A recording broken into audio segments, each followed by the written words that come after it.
Hello again, everyone. Edwin Learnard back once again.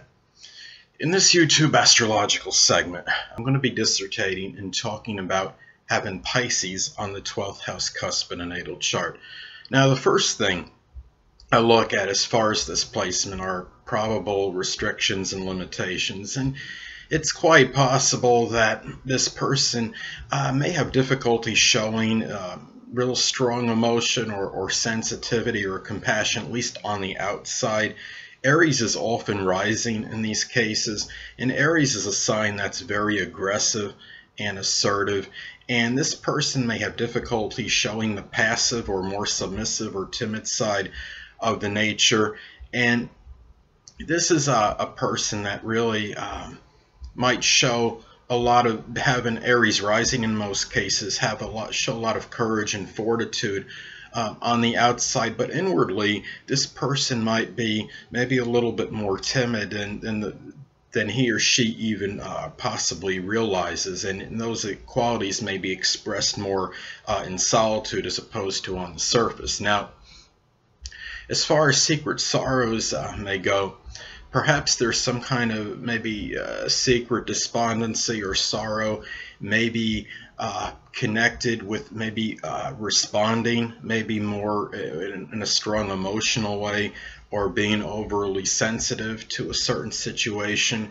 In some isolated cases, perhaps it could be some alcohol or drug related thing, and it doesn't necessarily mean by the person that has this placement. It could be a friend or someone that figures prominently in this person's life may have some kind of problem or have something connected with drinking or drugs, and in this person that has this placement it goes through some strong dejection maybe because of this. Now, as far as self-undoing may go, it could be just maybe connected with some kind of indecisiveness or ambivalence.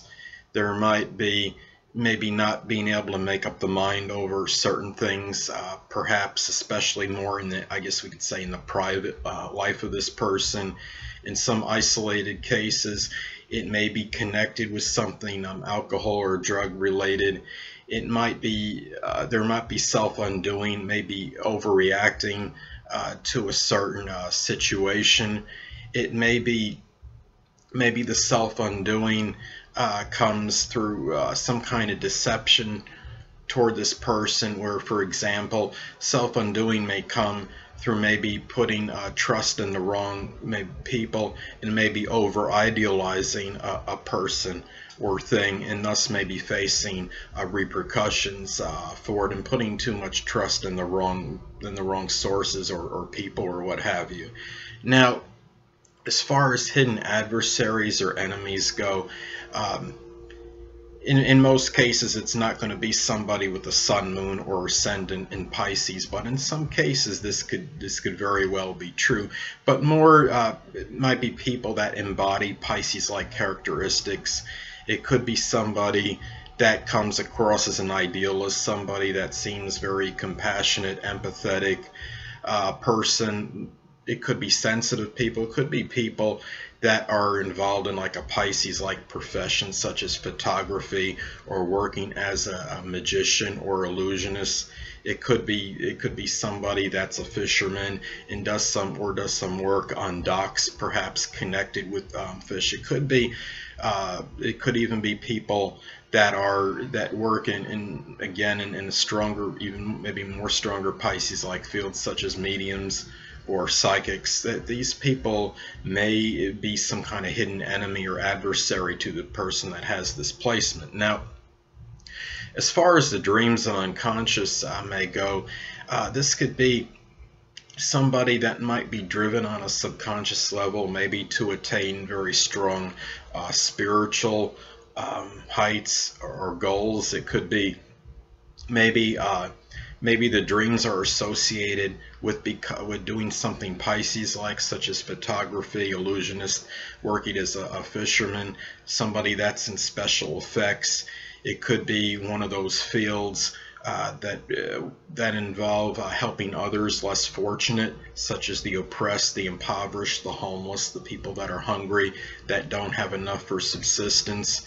It could be Perhaps maybe even maybe there's dreams about being a dancer, about being a poet or musician even. And as far as private hidden matters go and what this person may do in solitude or seclusion, this could be perhaps somebody that might study astrology strongly or something connected with the metaphysical, maybe learning to try to get in touch with the intuitive side. It could be somebody that expresses their imaginative side more strongly in private, somebody that might do maybe some kind of fiction or fantasy writing. It could be somebody that is maybe doing poetry, maybe in solitude. This could be maybe a person that might be like dancing by themselves in private, maybe turning on some music. In private, they may show maybe their more passive or timid side of their nature. Now, as far as imprisonment goes, and obviously very isolated or minuscule cases, this could be maybe somebody that winds up maybe going into jail on maybe something connected with deception, or some kind of fraud deception, or it could, in some isolated cases, maybe drug related or alcohol related, such as driving under the influence or something similar. It could be something connected with chemicals, just in general. It doesn't have to be anything. It doesn't necessarily have to be like recreational drugs. It could be actual chemicals, like for example, taking something from some laboratory and not being authorized to do so. And those are some things that might be perhaps connected with a possible imprisonment if it would happen for someone with displacement. Now, anyway, people, that'll conclude this YouTube astrological segment for having Pisces on the 12th house cusp in the natal chart. And stay tuned next time, where I'll be dissertating and talking about the part of fortune in astrology. Two things I want to get with you on before I head out. Firstly, the stars may impel but do not compel. And secondly, never isolate any single astrological element, aspect, planetary placement, position, configuration, influence, or what have you, and make an analysis of a person, astrologically speaking, based on this alone. Because astrologically speaking, the person is the sum of all their components in their natal chart, and not just one.